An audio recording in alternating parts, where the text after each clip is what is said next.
The skies over eastern Thailand lit up with the blaze of jet engines. An F-16 tore through the night, racing toward the Cambodian border where columns of black smoke billowed from the jungles of Chong Bok and Khao Phrao Vihan.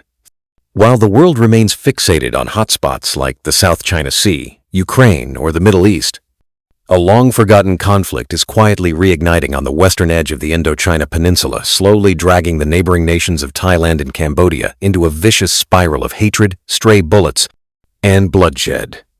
On the 23rd of July, 2025, Thailand's 2nd Army Region announced that fighting had spread across 6 strategic zones along the border.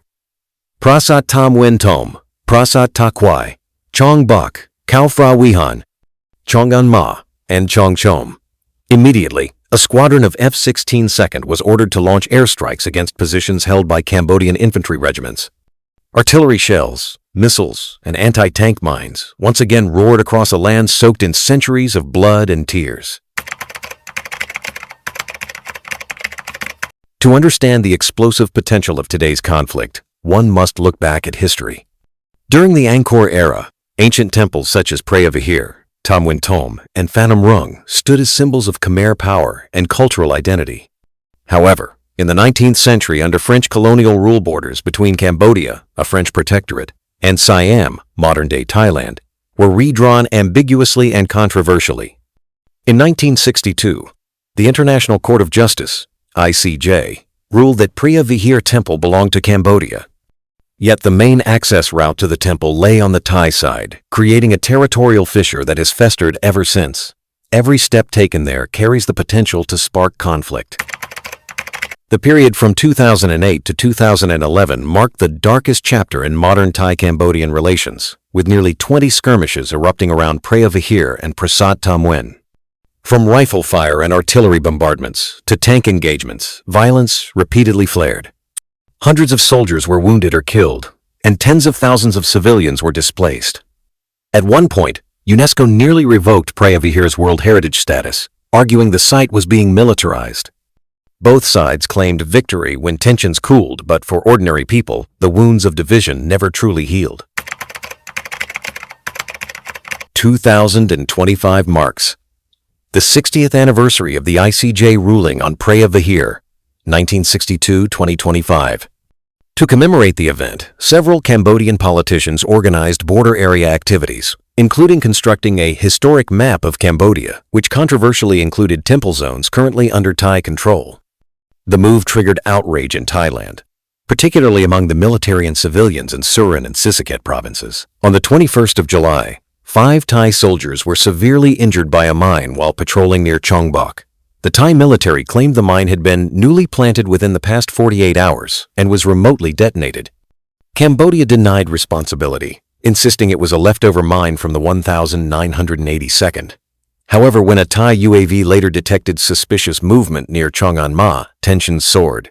Airstrikes ordered. The F-16 2nd take off. On the morning of the 23rd of July, Thailand's 2nd Army Region issued an urgent statement. All zones from Prasat Tam Wen Tom to Chong Chom are now under red alert combat readiness.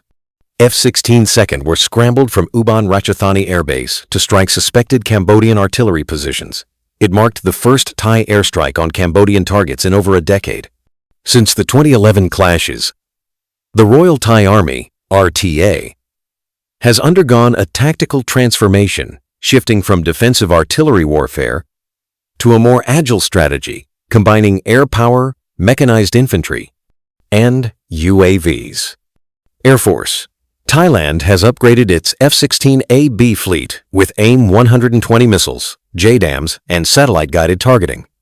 In the 23rd of July strike, one F-16 conducted a SEAD mission, suppress enemy air defenses, disabling field radars and mortar positions using GBU-38 smart bombs.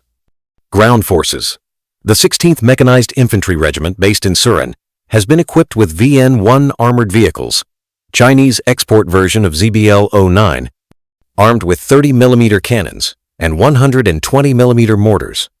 Tactical UAVs. The RTA deployed Hermes 450 and CH-4B drones, Chinese-made, for reconnaissance, monitoring Cambodian troop movements around Chong Bok and Ta Kwai. Thailand's clear strategy. Strike fast, neutralize enemy positions, and force a retreat, avoiding the trap of prolonged attritional warfare. While Thailand leans on speed and high-tech strikes, Cambodia employs a strategy of attrition, defense, and ambush. Terrain advantage. The border is dominated by mountains, dense jungles, and ancient rock formations, especially near Angkor-era temples. This gives Cambodia a natural defensive edge. Around Preah Vihear and Khao Phra Vihan, troops have deployed K-63 107mm rocket launchers, 82mm mortars, and dense minefields. Fragmented units. The 12th Infantry Regiment has splintered into highly mobile squads hidden deep in forests around Chongbok and Prasat Takwai, avoiding airstrikes and preparing for surprise counterattacks. Militia deployment. Phnom Penh has activated local quasi-military border defense forces while keeping the regular army stationed at key strongholds. Cambodia's playbook. Slow the enemy. Use local support and terrain to lure them into ambushes and sabotage Thailand's blitzkrieg ambitions. As of the 24th of July, 2025, ASEAN has issued no official statement. The Secretary-General only offered a brief remark. We are closely monitoring the situation and urge both parties to exercise restraint. This highlights ASEAN's chronic dilemma. Its non-intervention principle continues to cripple its ability to respond to armed conflicts between member states. However, a leaked source from Jakarta revealed that Singapore, Malaysia, and Vietnam have expressed deep concern and are pushing for an emergency session of the ASEAN Peace and Security Council. China is Cambodia's top military backer and arms supplier. In the past 3 years, Beijing has delivered short-range air defense systems, armored vehicles, and armed drones to Phnom Penh. If Thai airstrikes continue, Beijing may escalate its support with advanced defensive weapons to protect its friend. Conversely, the United States maintains close military ties with Thailand, particularly through the Cobra Gold joint exercises. However, with Washington's attention focused on Taiwan and Ukraine, its response has been limited to calls for peace and dialogue. The danger of this conflict evolving into a proxy war is growing rapidly. The Thailand-Cambodia conflict is not merely a territorial dispute, but a stark warning of deepening regional divisions, ASEAN's paralysis, and the increasingly visible hand of global powers. The world may not be watching yet, but perhaps it should. If you found this video helpful, don't forget to like, subscribe, and turn on the notification bell so you won't miss the next updates.